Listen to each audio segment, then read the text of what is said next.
అందరికీ నమస్కారం welcome to Telugu word Ahmedabad airport నుంచి గురువారం బయలుదేరిన Air India Boeing 787-8 Dreamliner విమానంలోని ప్రయాణికులు సిబ్బందితో పాటుగా మొత్తం 242 మంది ఉన్నారు. టేక్ ఆఫ్ అయిన 38 సెకండ్లలో అది పక్కనే ఉన్న బీజే మెడికల్ కాలేజ్ పై కుప్పకూలిపోయింది.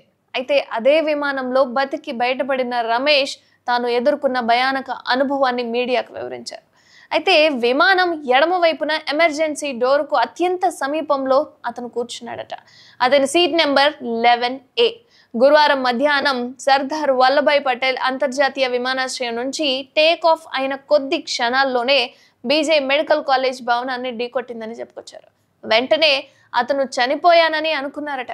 కానీ అలా జరగలేదని, బ్రతికే ఉన్నాడని గుర్తించిన అతను ఫ్యూజ్లేజ్ లో ఓ రంధ్రం కనిపించిందట అతనికి.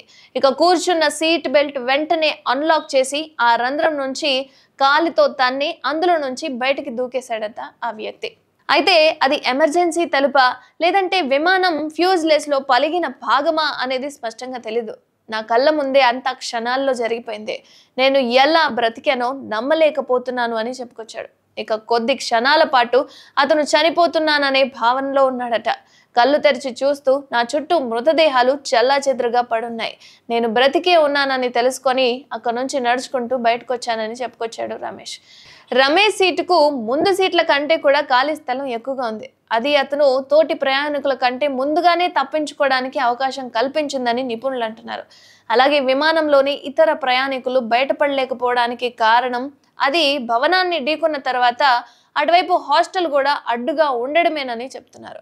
ఇక అత్యధిక మొత్తంలో ఇంధనం ఉన్న ఆ విమానంలో దాదాపు బ్రతికి బయటపడడం అసాధ్యమని చెప్పుకొచ్చాడు.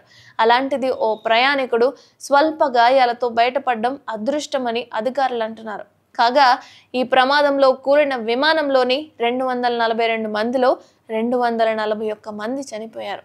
ఇక బీజే మెడికల్ హాస్టల్ భవనంలో 33 మంది విద్యార్థులు మృతి చెందారు. దీంతో మృతుల సంఖ్య 274 మందికి చేరింది. మృతుల సంఖ్య ఇంకా పెరిగే అవకాశం ఉన్నట్లుగా అధికారులు అంటున్నారు. ప్రస్తుతం కాలిన గాయాలతో మెడికల్ విద్యార్థులు అహ్మదాబాద్ సివిల్ హాస్పిటల్లో చికిత్స పొందుతున్నారు.